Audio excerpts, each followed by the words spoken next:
কিন্তু শুধু নাম দেখলে কি কাজ হবে? তার ব্যবহার দেখতে হবে না? একটা কি হয়, যখন কেউ পাত্রপাত্রী দেখতে যায় তখন কি করে? তখন শুধু নাম দেখে চলে আসে? না, তার বংশ পরিচয়, তার আচার ব্যবহার সবই দেখে। তো তেমনি ভাবে এখানেও এই সেন্টেন্স গুলোতেও প্রত্যেকটা ওয়ার্ডের আমরা শুধু নামই দেখবো না, তার আচার ব্যবহার, তার অবস্থান সবই দেখবো। তাহলে দেখতে পাচ্ছি এখানে স্টিল ওয়াটার্স রান ডিপ। তো এটা একটা এক প্রকার ফ্রেজ। এটার মানে হচ্ছে শান্ত জলে গভীরতা বেশি। তাহলে এই যে জল, এই জল শব্দটা সম্পর্কে একটা অতিরিক্ত তথ্য দিচ্ছে না? তো সেই তথ্যটা কি? সেটা হচ্ছে এই জল বা পানিটা হচ্ছে শান্ত প্রকৃতির। তাহলে যেহেতু এই নাউন সম্পর্কে এই ওয়ার্ডটা একটা অতিরিক্ত তথ্য দিচ্ছে, সেহেতু এই স্টিল শব্দটা হয়ে যাবে অ্যাডজেক্টিভ। তাহলে আমাদের কাঙ্ক্ষিত উত্তরটা হচ্ছে অ্যাডজেক্টিভ। তাহলে আমরা এটাকে ভুল করব না। হ্যাঁ, কেননা অনেক সময় দেখা যায় যে স্টিল এই শব্দটা অনেক জায়গায় আমরা দেখি কনজাংশন হিসেবে ব্যবহৃত হয়, তখন অনেকে কি করে কনজাংশনে উত্তর। দ্বিতীয় যে উদাহরণটা রয়েছে সেইটা হচ্ছে যে all all men must die. All men must die. এখন এখানে আমরা দেখতে পাচ্ছি এই যে মেন শব্দটা, এইটা হচ্ছে নাউন। এখন আমাদের বলছে যে এই ওয়াল শব্দটা এই সেন্টেন্সে কি হিসেবে ব্যবহৃত হয়েছে। তো বলছে হয় এটা নাউন হবে, না হয় অ্যাডজেক্টিভ হবে, না হয় প্রোনাউন হবে, না হয় ভার্ব হবে। এখন দেখতে পাচ্ছি যে এই ওয়াল এর অবস্থান অনুযায়ী আমরা এটাকে ঠিক করব যে এটা কোন পার্ট অফ স্পিচ হবে। তো দেখতে পাচ্ছি যেহেতু মেন এই শব্দটা হচ্ছে নাউন এবং এটা হচ্ছে প্লুরাল নাম্বার, অর্থাৎ এটা নাউন এবং এই নাউনের পূর্বে একটা শব্দ বসেছে, সেটা হচ্ছে অল। এই মানুষ সম্পর্কে একটা যে অতিরিক্ত তথ্য দিচ্ছে যে সকল মানুষ, তাহলে সকল মানুষকে বোঝাচ্ছে, একজন দুইজন না। তাহলে যেহেতু এই অল শব্দটা দ্বারা এই মেন শব্দের অতিরিক্ত তথ্য দিচ্ছে, তখন এই অল হয়ে যাবে হচ্ছে অ্যাডজেক্টিভ।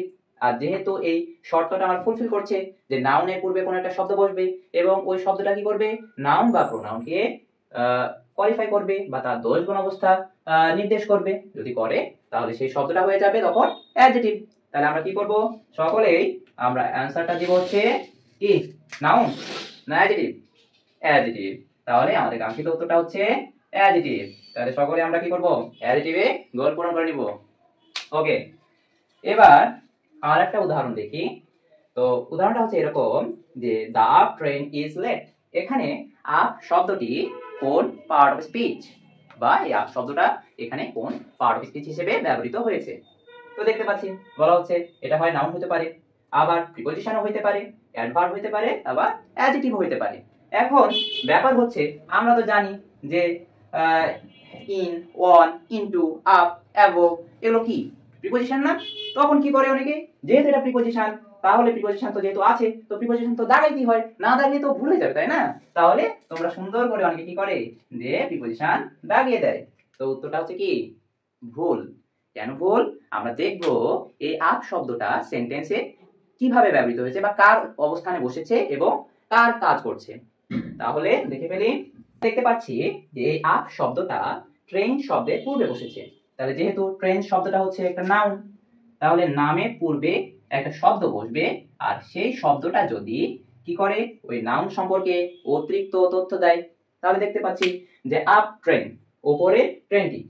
তাহলে ওপরে ট্রেনটি দেরিতে বা দেরি করে বা দেরি হয়, ওপরে ট্রেনটি দেরি হয়। তাহলে এখানে ট্রেন যে শব্দটা, এই ট্রেন শব্দের পূর্বে আপ বসেছে এবং নির্দেশ করছে কোথাকার ট্রেন, ওপরের ট্রেন, তাই না? তাহলে ট্রেন সম্পর্কে একটা অতিরিক্ত তথ্য দিচ্ছে। আর যেহেতু ট্রেন সম্পর্কে একটা অতিরিক্ত তথ্য দিচ্ছে, তাহলে এই আপ শব্দটা কি হয়ে যাবে, কোন পার্ট অফ স্পিচ হবে বলো তো?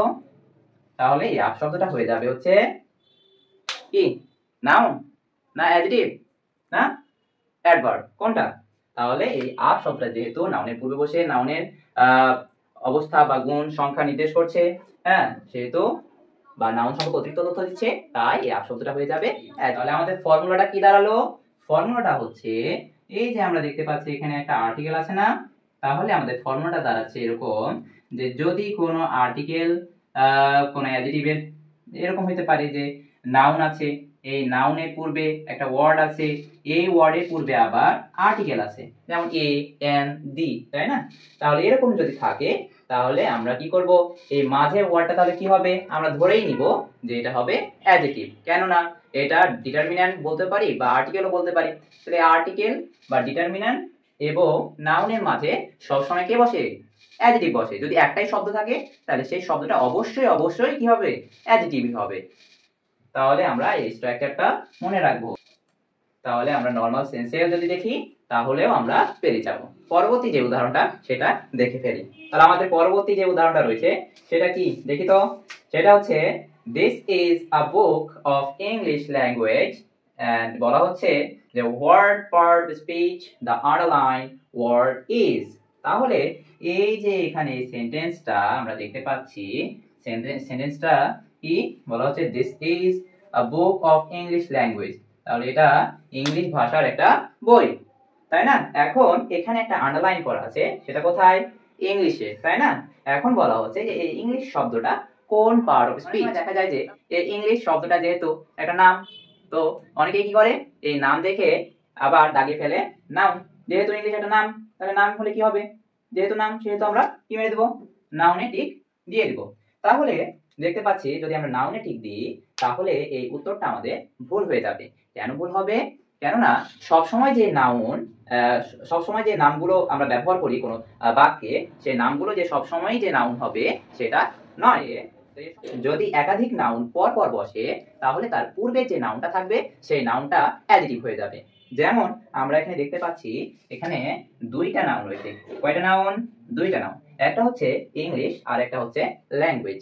তাহলে ইংলিশ এই ওয়ার্ডটা নাউন, আবার ল্যাঙ্গুয়েজ এই ওয়ার্ডটাও নাউন, আলাদা আলাদা ভাবে। যখন আমরা আলাদা আলাদা ভাবে শব্দ নিচ্ছি যেহেতু এগুলো নাম, তাহলে এগুলো নাউনই তো হবে, তাই না? তাহলে এই যে নাউন ইংলিশ এবং এই ল্যাঙ্গুয়েজ এটাও নাউন, তাহলে দুইটা নাউন পর পর বসেছে, তাই না? তাহলে এই নাউনটাও এখানে বসেছে, আবার এই নাউনটাও পাশাপাশি বসেছে।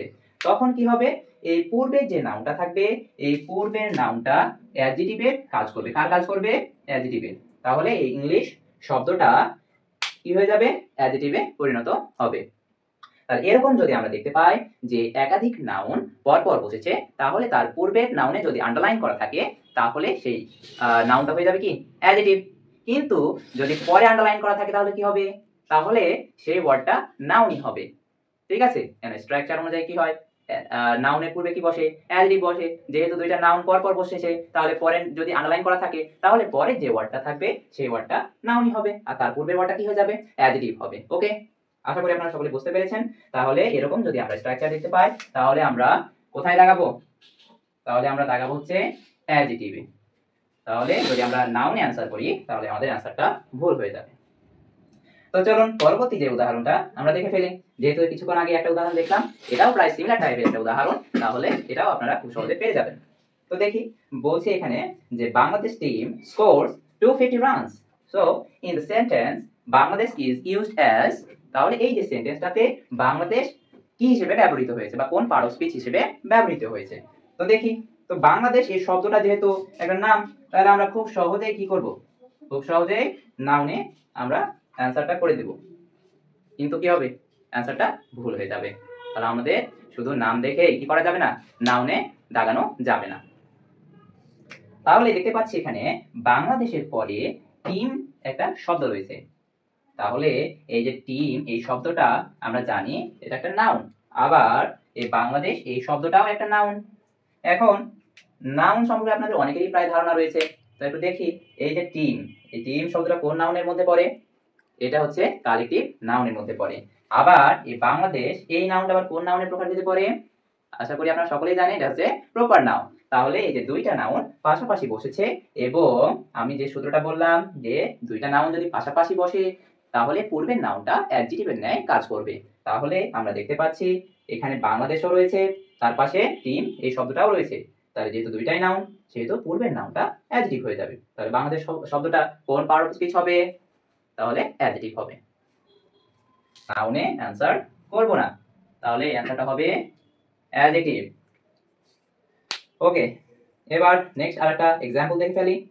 সেটা হচ্ছে give me the white colour dress. So give me the white colour dress and the underline word is. তাহলে এই আন্ডারলাইন ওয়ার্ডটা কি হবে? এই আন্ডারলাইন ওয়ার্ডটা হচ্ছে হোয়াইট। তাহলে হোয়াইট কোন পার্ট অফ স্পিচ হবে? তাহলে আমরা দেখতে পাচ্ছি হোয়াইট মানে কি? সাদা। তাহলে সাদা একটা নাম, তাহলে আমরা কি করি? সাদা এই যে নাম দেখে আমরা নাউনে উত্তর করে ফেলি। কিন্তু শুধু নাম দেখলে কি কাজ হবে? তার ব্যবহার দেখতে হবে না? একটা কি হয়, যখন কেউ পাত্রপাতি দেখতে যায় তখন কি করে? তখন শুধু নাম দেখে চলে আসে না, তার বংশ পরিচয়, তার আচার ব্যবহার সবই দেখে। তো তেমনি ভাবে এখানেও এই সেন্টেন্স গুলোতেও প্রত্যেকটা ওয়ার্ডের আমরা শুধু নামই দেখবো না, তার আচার ব্যবহার, তার অবস্থান সবই দেখবো। তাহলে দেখতে পাচ্ছি এখানে হোয়াইট শব্দটা যদিও নাউন, কিন্তু এই হোয়াইট শব্দটা আরো কিছু কিছু শব্দের পূর্বে বসেছে। দেখি তো কি কি শব্দের পূর্বে বসেছে। তো দেখতে পাচ্ছি এখানে কালার এই শব্দটার পূর্বে বসেছে। আবার এই যেখানে একটা ড্রেস একটা শব্দ আছে, তাই না? তাহলে দেখতে পাচ্ছি যে এখানে ড্রেস একটা শব্দ। তো ড্রেস কি? এটা ড্রেস, যেহেতু এটা নাম তাহলে এটা হবে কি নাউন। তাহলে কেন নাউন হলো? যেহেতু সেন্টেন্সের শেষে আছে বা অবজেক্টের জায়গায় আছে, সেহেতু এটাকে আমরা কি বলবো? নাউন বলবো।